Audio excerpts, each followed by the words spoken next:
Doctor బేసిక్‌గా మనలో చాలా మందికి నీ పెయిన్ వచ్చినా, జాయింట్ పెయిన్ వచ్చినా ఫస్ట్ మూవ్ స్ప్రే చేస్తారు. మూవ్ స్ప్రే చేసిన తర్వాత తగ్గకపోతే మీలాంటి పెద్ద డాక్టర్‌ని వచ్చి కలుస్తారు. టెస్ట్ ఏవో చేసి వాడికి తగిన ట్రీట్మెంట్‌ని ఇస్తూ ఉంటారు. లేకపోతే సర్జరీ అంటారు. కానీ ఈ మధ్య చూసుకుంటే సోషల్ మీడియాలో కొత్త కొత్త టెక్నిక్స్ ఇంకా ట్రీట్మెంట్స్ వస్తున్నాయి. అవి ఏంటి అసలు? వాటి గురించి చెప్తారా కొంచెం? సో ఇప్పుడు మీరు అడిగిన క్వశ్చన్కి బయట చాలా ట్రీట్మెంట్స్ అంటూ జరుగుతున్నాయి. అంటే కొంతమంది బోన్ సెటర్ దగ్గరికి వెళ్తారు. బోన్ సెటర్ అంటే ఈ క్రూడ్ మనకి పసరు కట్టు అంటాం, పుత్తూరు కట్టు అంటాం. చాలా మంది పుత్తూరు కట్టుకు వెళ్తారు. సో పుత్తూరు కట్టు వెళ్ళి దానికి మళ్ళీ కాంప్లికేషన్ తెచ్చుకొని సరిగ్గా హీల్ కాకపోవడం వల్ల మా దగ్గరికి వస్తున్నారు. అటువంటి కొన్ని కేసెస్ మేము చూస్తున్నాము. కొంతమంది ఫస్ట్ ఇనిషియల్గా ఫిజియోథెరపిస్ట్ దగ్గరికి వెళ్తారు. ఫిజియోథెరపీతో కొన్ని రోజులు చేయించుకుంటారు. నొప్పి తగ్గట్లేదంటే వస్తారు. కొంతమంది కైరో ప్రాక్టీస్ అని చెప్పి, కొంతమంది షాక్ వేవ్ థెరపీస్ అని చాలా ట్రీట్మెంట్స్ ఇప్పుడు ఉన్నాయి మనకి సిస్టంలో. కానీ ఏదైనా కానీ మనం కరెక్ట్గా ట్రీట్మెంట్ అంటే ఫస్ట్ ఏంటంటే మనము డయాగ్నోస్ చేయాలి. ప్రాబ్లం ఏంటి అసలు, అది సాఫ్ట్ టిష్యూ ఇంజరీ అంటే కండరాలకు సంబంధించిందా లేదంటే ఎముకలకు సంబంధించిందా? ఎముకల్లో ప్రాబ్లం ఉందా, కండరాల్లో ప్రాబ్లం ఉందంటే? కండరాల్లో అంటే సాఫ్ట్ టిష్యూ ఇంజరీ అంటాం. సాఫ్ట్ టిష్యూ ఇంజరీ అంటే ఇంగ్లీష్లో స్పోర్ట్స్ ఇంజరీస్.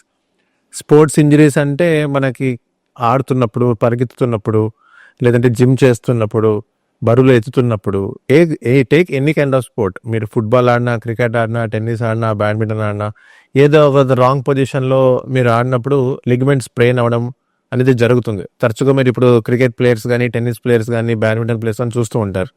ఏ ఫీల్డ్లో, స్పోర్ట్ ఫీల్డ్లో అయినా మనకి స్పోర్ట్స్ ఇంజరీస్ చాలా కామన్.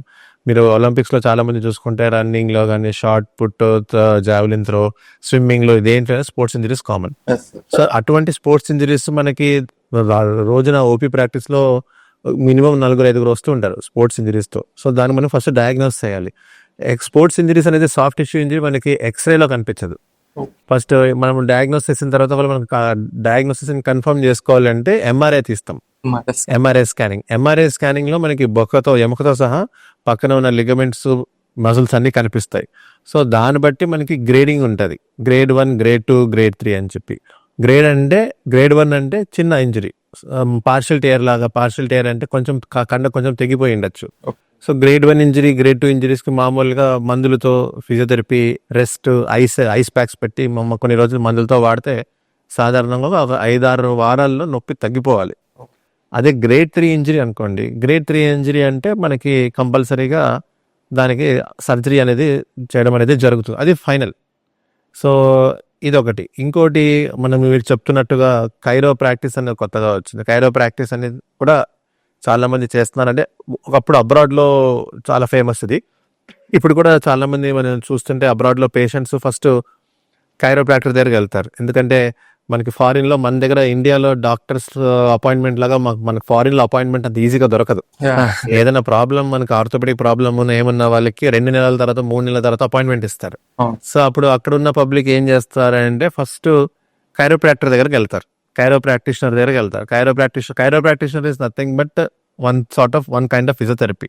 అంటే మీకు ఇప్పుడు జాయింట్స్ ఏదైనా స్టిఫ్ ఉన్నా కానీ, ఏదైనా పెయిన్స్ ఉన్నా కానీ వాళ్ళ చేతులతో ఆ జాయింట్ స్టిఫ్నెస్ ని రిలీవ్ చేస్తారు. చేతులతో. So that is one kind of treatment. కొంతమందికి అది రిలీఫ్ ఉంటుంది, but it is not a full proof. తర్వాత మళ్ళీ నొప్పులు రావచ్చు, కానీ మళ్ళీ తర్వాత మనము traditional way of treatment follow అవ్వాలి. అంటే ఆర్థోపెడిక్ ట్రీట్మెంట్ ఫాలో అవ్వాలి. ఇంకా షాక్ వేవ్ థెరపీస్ ఇవన్నీ అవి గట్ట వచ్చాయి. షాక్ వేవ్ థెరపీ అంటే మనకి ఈ natural bone healing process increase చేయడానికి మనకి కరెంట్ ట్రీట్మెంట్ లాగా, షాక్ ట్రీట్మెంట్ లాగా ఇస్తారు, ఎలక్ట్రికల్ స్టిమ్యులేషన్ లాగా. సో ఇవన్నీ some kind of treatments.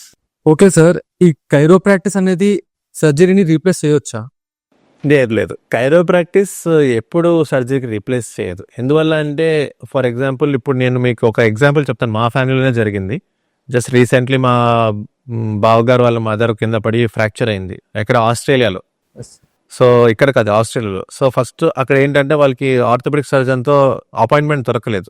So కాబట్టి కైరో ప్రాక్టీస్ వాళ్ళని ఫోన్ చేస్తే వాళ్ళ ఇంటికే వచ్చి కైరో ప్రాక్టీషనర్ ఏం చేశారంటే ఎక్స్రే తీయకుండా జాయింట్ మూవ్మెంట్స్ అన్ని చేశాను. సో జాయింట్ మూవ్మెంట్స్ అన్ని చేస్తే కొంచెం వాడికి రిలీఫ్ వచ్చినట్టు సైకలాజికల్ ఫీలింగ్. ఇప్పుడు ఏదైనా మనం ఎవరైనా వచ్చి ట్రీట్మెంట్ ఇచ్చారు, కొంచెం కాలు చేతులు ఇలాగ కదిలిచ్చారు అంటే కొంచెం పర్లేదు, తగ్గింది నొప్పి అని మనం హ్యాపీగా ఫీల్ అవుతాం. సమ్ ట్రీట్మెంట్ మనం అందుబాటులో ఉంది కాబట్టి. కానీ అదే పేషెంట్కి మళ్ళీ 2 రోజుల తర్వాత నొప్పి ఎక్కువైంది. సరే ఎందుకు నొప్పి ఎక్కువైందని చెప్పి నాకు ఆస్ట్రేలియా నుంచి కాల్ చేస్తారు. కాల్ చేస్తే నేను ఎక్స్రే తీసి నాకు పంపిమన్నాను. ఎక్స్రే తీసిన తర్వాత చూస్తే హిప్లో ఫ్రాక్చర్ ఉంది. సో నేను ఒకటే చెప్పేది ఏంటంటే, మనం డయాగ్నోస్ చేయకుండా ట్రీట్మెంట్ అయితే స్టార్ట్ చేయకూడదు.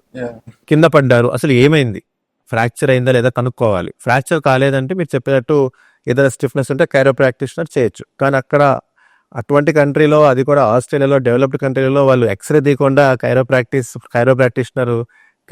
చేయడం అనేది ఫస్ట్ తప్పు. సో దాంతో ఏమవుతుందంటే చిన్న చిన్న ఫ్రాక్చర్స్ కూడా కైరోప్రాక్టిస్ చేసిన తర్వాత పెద్ద ఫ్రాక్చర్ లాగా మారచ్చు. అంటే చిన్న రాయితో పోయేది కొండంత వరకు చేసుకున్నట్టు అవుతుంది అనమాట. సో ఇది ఒక ఉదాహరణగా నేను చెప్తున్నాను. అట్లా అని చెప్పి నేను కైరోప్రాక్టిస్ని తీసిపడడం కాదు, కానీ ఏదైనా మనము ఒక ఛానల్లో ఒక టెక్నిక్లో వెళ్ళాలి. అలాగా కైరోప్రాక్టిస్ గురించి క్లారిటీ వచ్చింది. షాక్ వేవ్ ట్రీట్మెంట్ అదేమైనా రీప్లేస్ చేయగలరా? లేదు. ఇప్పుడు మనకి ఫర్ ఎగ్జాంపుల్ ఏదైనా ఫ్రాక్చర్ ఉన్నా కానీ, మోకాలు అరిగిపోయింది, మొత్తం పూర్తిగా అరిగిపోయింది, తుంటి అంటే హిప్ బోన్ అరిగిపోతే నేను బేసికల్గా knee replacement, hip replacement surgeries ఎక్కువ చేస్తుంటాను. సో 4th స్టేజ్లో ఉన్నా కానీ, ఏ స్టేజ్లో ఉన్నా కానీ మనకి మందులు, ఫిజియోథెరపీ అనేది ఒకంతవరకు మాత్రమే మనకి కొంచెం నొప్పి తగ్గిస్తుంది తప్ప, మీకు పర్మనెంట్ క్యూర్ కావాలి, మీ క్వాలిటీ ఆఫ్ లైఫ్ ఇంప్రూవ్ అవ్వాలి, బాగా నడవాలి అంటే surgery is the only option. అంటే సర్జరీ కూడా అవసరం ఉంటేనే చెప్తాం. అంటే ఫస్ట్ ఇనీషియల్గా మందులు, ఫిజియోథెరపీ అన్నీ ట్రై చేసిన తర్వాత ఏవి పని చేయలేదు అంటే లాస్ట్కి సర్జరీగానే సజెస్ట్ చేస్తాం.